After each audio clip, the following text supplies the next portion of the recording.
بسم اللہ الرحمن الرحیم۔ قرآن کریم اللہ تعالیٰ کا کتاب ہے اور بہت عزت مند کتاب ہے اللہ تعالیٰ کا۔ اس کو بغیر وضو ہاتھ لگانا جائز نہیں، اس کے لیے وضو کی ضرورت ہوتی ہے۔ وضو کرنے کے بعد تلاوت اس کی کرنا، اس کو کھول کر دیکھنا، اس کو اٹھانا، یہ پھر جائز ہو جاتا ہے۔ لیکن کچھ شرائط ایسے ہیں جہاں پر یہ شرائط موجود ہو تو پھر اگر کوئی بغیر وضو کی بھی اس کو ہاتھ لگائے تو اس کے لیے جائز ہوتا ہے۔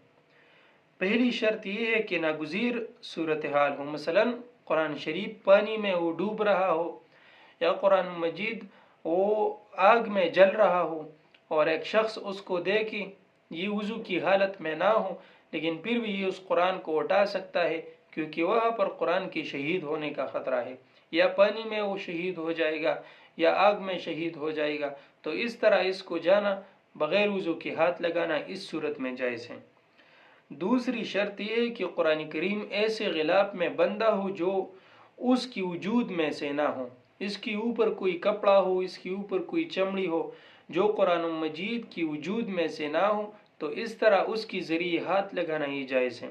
یہ بات بھی ذہن نشین کر لیں کہ قرآن مجید کا جو اوپر والا کور ہوتا ہے یہ بھی قرآن کے حکم میں داخل ہے، کیونکہ جب ہم قرآن مجید خریدتے ہیں اور اس کے ساتھ جو چیزیں آتی ہے قرآن مجید کے نام سے، ان کو ہم کہتے ہیں ہمیں قرآن مجید چاہیے، وہ ہمیں وہ چیز دے دیتا ہے، تو اس کے ساتھ جو کور ہوتا ہے وہ کور بھی قرآن مجید کے حکم میں ہے، اس کو بھی بغیر وضو ہاتھ لگانا جائز نہیں۔ البتہ اگر کسی چمڑی میں ہو جو باہر ہو، اس سے کسی غلاف میں بندہ ہو تو ایسی صورت میں ہاتھ لگانا جائز ہے۔ اسی طرح تیسری شرط یہ ہے کہ ہاتھ لگانے والا نابالغ ہو اور پڑھنے کی عارض سے ہاتھ لگائے۔ یہ حکم زحمت اور دشواری سے بچنے کی عارض سے ہے۔